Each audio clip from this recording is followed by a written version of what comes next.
I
love you.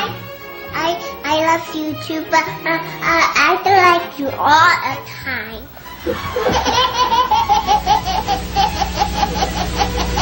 11 points will bring you. Guys, don't make me laugh now. Ready?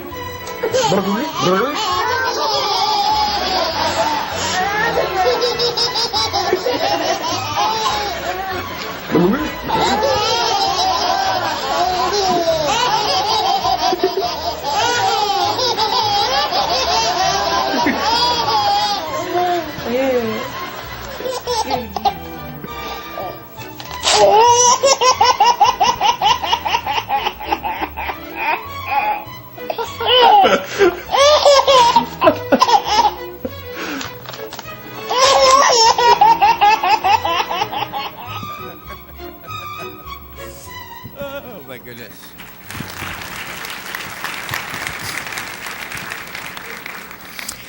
What is it that makes the world and the experience of our children so amazing to us? You know, every time we have kids as a part of our Sunday morning experience at Unity on the Bay, I find all of our hearts leave just a little bit lighter and a little bit brighter, and it's a beautiful thing. I believe that it's in part because being in the presence of children or infants or toddlers reminds us of what I'm going to call the BC version of ourselves. That's before conditioning.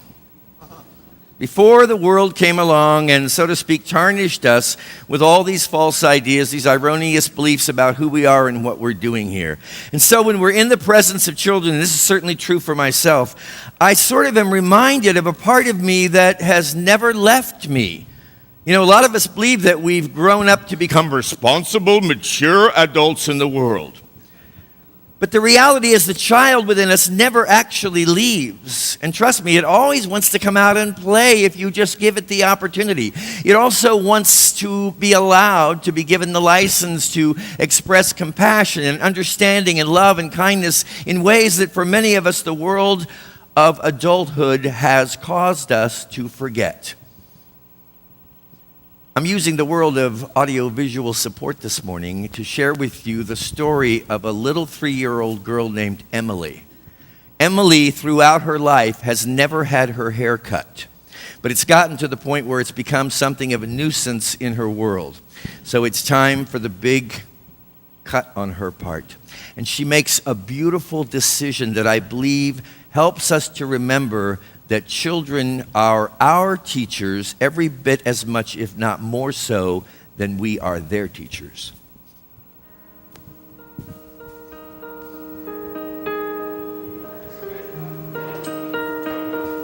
Sometimes kids get sick. And then their hair falls out. That's really, really sad.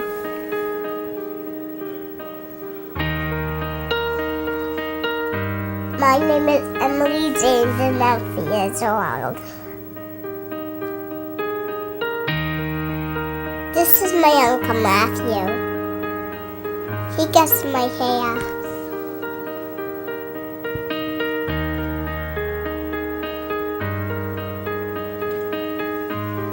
I don't want any kids that be sad that they have no hair. What I want to do is give them my hair. Because I have more hair, I can just cut some of the hair off and give it to someone. I try to stay nice and still when Matthew cuts my hair.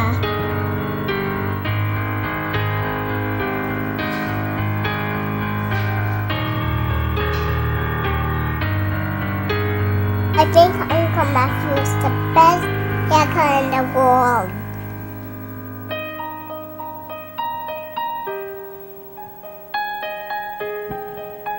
Can't wait to look just like my dolly.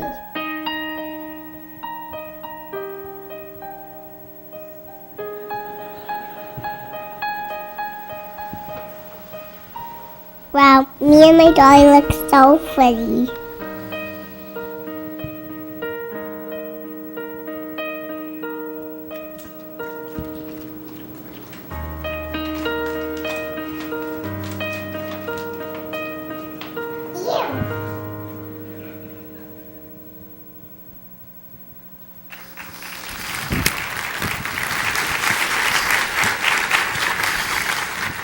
I think it's the qualities of compassion and generosity and somehow understanding the predicament of our fellow human beings that come naturally to children like Emily. And I believe they come naturally to you and me, my friends, when we simply remember the reality of who we are.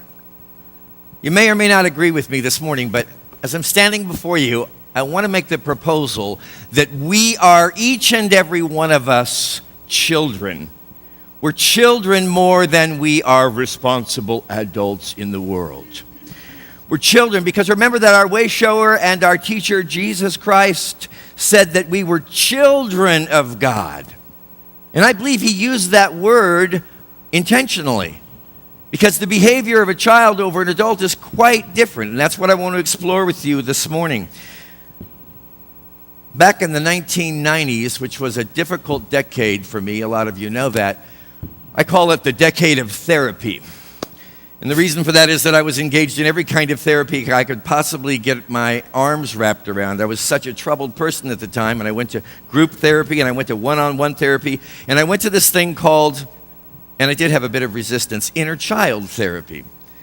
But I was interested in finding answers. So I was sitting in a room, there was a circle of us, and the facilitator, one by one, took us through a process. It came my turn, and I just thought, this is really kind of ridiculous, but I'll go along with it. What the hell, I paid for the session, so I might as well get my money's worth. So he comes to me and says, okay, Chris, close your eyes. I'm closing my eyes.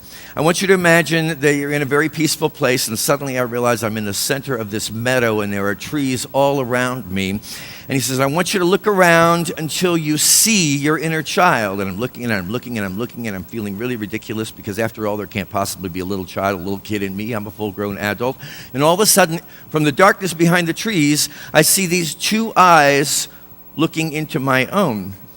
And he says, now, once you see the inner child, call it forth and invite it to come toward you. So I did that, and there was this little guy who was so shy and so preoccupied, like a sense of trepidation about him. He was not very, he was skittish. So he's staying back a bit, and he comes forward very slowly, and I thought, well, this can't be my inner child because I've never been known to be skittish or shy like that. But he came forward, and as he did, the facilitator asked me to ask him what his name was, and I said, what is your name? And he said, "My name is Andy." And we were asked to invite this little child to come over and sit with us, and so I did. And he was, again, very, very slow to respond, but ultimately he came over to me, and I could see that he had felt neglected. I could see that he had felt as though he was questioning his value. And not but a few moments after that, my vision was suddenly drawn back into the trees again and the darkness behind him, and I saw another pair of eyes. And this time, a little boy came forward. He was much more forward, in fact, almost in my face, almost mildly obnoxious and very cantankerous. And I could see that Andy was concerned about the behavior of this other kid. And in that moment, I realized that my spiritual childhood was schizophrenic. I didn't have one inner child. I had two inner children. And so I said, "Okay, well, what's your name?" He said, "My name is Trevor," which happens to be the name of one of the most obnoxious little boys that I had ever known when I was teaching Sunday school back at Unity Village. So I knew where that name came from. And gradually, I could begin to see that these two little children didn't have much love and respect for each other. Gradually, over the years, I realized they were very real aspects of my own character that, though I had forgotten, still continued to live in me. And I've learned to sense honor the trepidation that Andy felt, or feels to this day sometimes, as well as to appreciate the boldness of Trevor. So these two aspects of myself I have come to recognize, and sometimes I even consult with them. Before you think I'm absolutely out of my mind, let me just say that I believe these qualities, these characteristics of the child dwell in all people, and that it's important and healthy and balanced to let them up and let them out and let them play and let them live in the spontaneity that so many of us have forgotten about. This morning, I'm going to utilize two different models for us to consider as we contemplate the reality of this inner child, or this quality that dwells within us. The first one is called the conditioned child.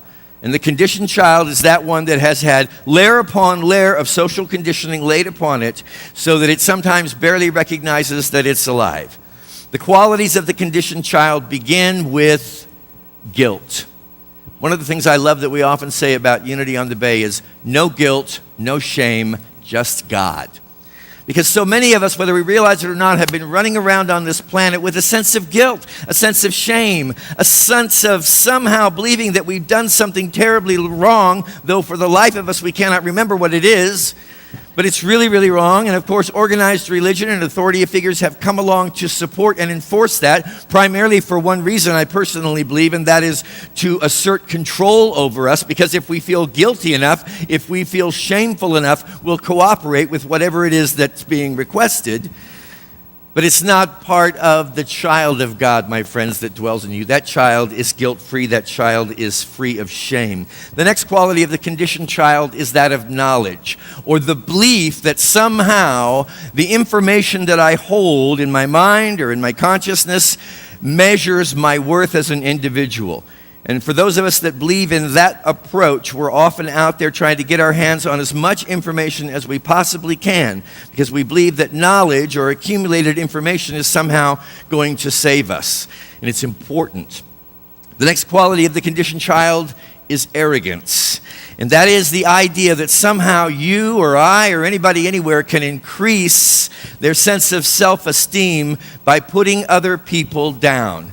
You can see that this is learned very early in our process on this planet, because one of the greatest issues facing us today is that of the bullies that are in our school that are putting into practice the idea of somehow increasing their own sense of self-worth by decreasing the sense of self-worth of others, which makes absolutely no sense at all and simply results in the next quality of the conditioned child, which is pain.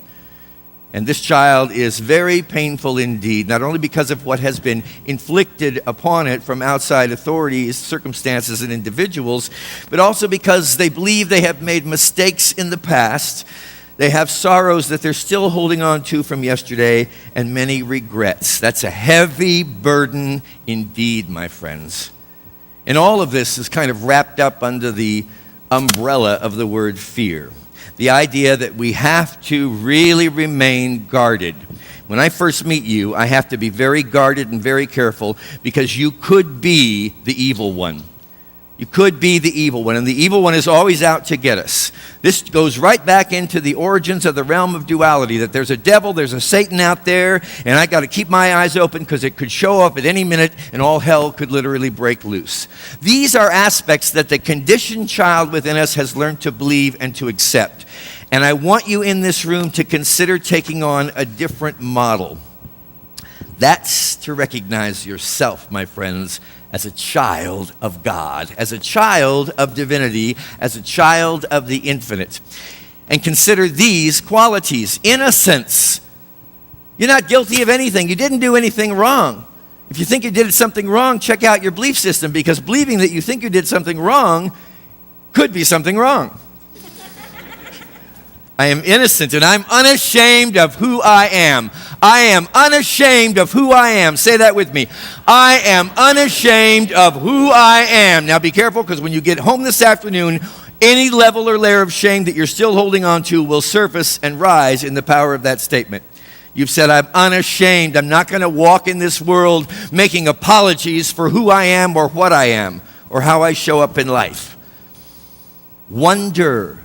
I am constantly curious and delightfully surprised. I don't have it all figured out. My mind is open. I am checking out each occurrence of my life as it unfolds. I'm here for the first time right now in this moment. I'm not covering it with prejudice from the past or expectation from the future. Humility. I walk with a meek spirit. I don't know about you, but I have found that humility is true power. And the moment that I forget to be humble is the moment I have no power. I'm out there trying to be demonstrative all the time. That's a dangerous place to be, my friends. Recognize that you are a child of God, and it is the child's responsibility to remain in a state of conscious awareness of humility. Humility, that this is being done through me. To whatever degree I succeed in my life, it's because there's something greater that is inherent in everyone, and it's working through all of us. Joy, I am perpetually grateful for miracles in my midst. You see, the conditioned child forgets that everything is miraculous in nature. The conditioned child forgets that there are things going on in your body right now that are just freaking amazing. They're miraculous. You forget what's happening. You forget that your heart is beating. How'd that happen? I don't know. That your blood is circulating. Got that one figured out? Not me. Then you forget that every time a sun rises or you take a breath, you have cause to be thankful. You forget that miracles are happening in your midst all the time. When you realize that, you're not going to be concerned about being a happy person anymore, because you'll realize happiness is a fleeting thing. It can come and it can go. But joy is eternal in nature. Joy comes from opening your eyes to realizing the miracles wrapped up in this moment right now. And finally, love.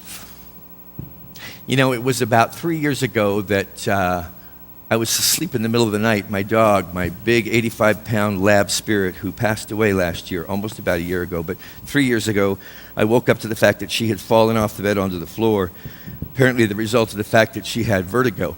And I couldn't reach a vet, and I couldn't get her up. She was too heavy, and it was just an awkward evening, and I just went into a state of prayer, and I held her until the early morning hours when I could get some help to come over and assist me in getting her in the car and off to the animal hospital. But as I was sitting there, and you remember I told you this, my dog spoke to me. It's the only time a dog has ever spoken to me. And she just said two things. She said, life is short, and love is important.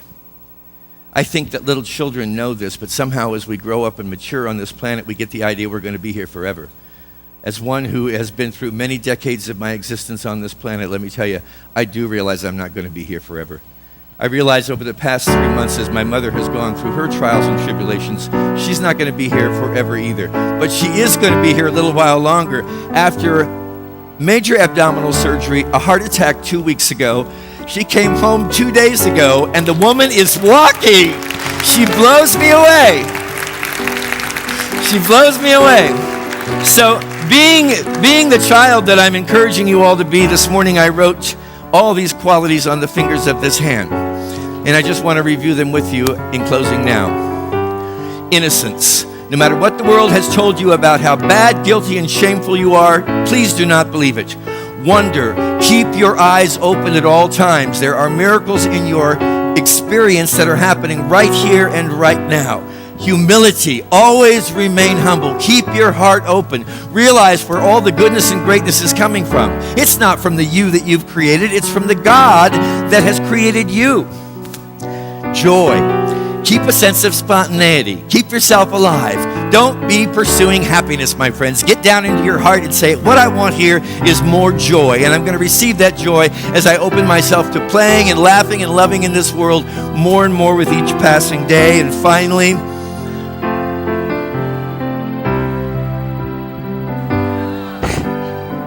life is short. Love is important. Let's remember this so that we don't allow a single moment of the blessing of our fleeting experience on this planet to go unnoticed. Every morning, every noontime, and every night. Thank you, God. Thank you, God. Thank you, God. Thank you, God. Thank you, God.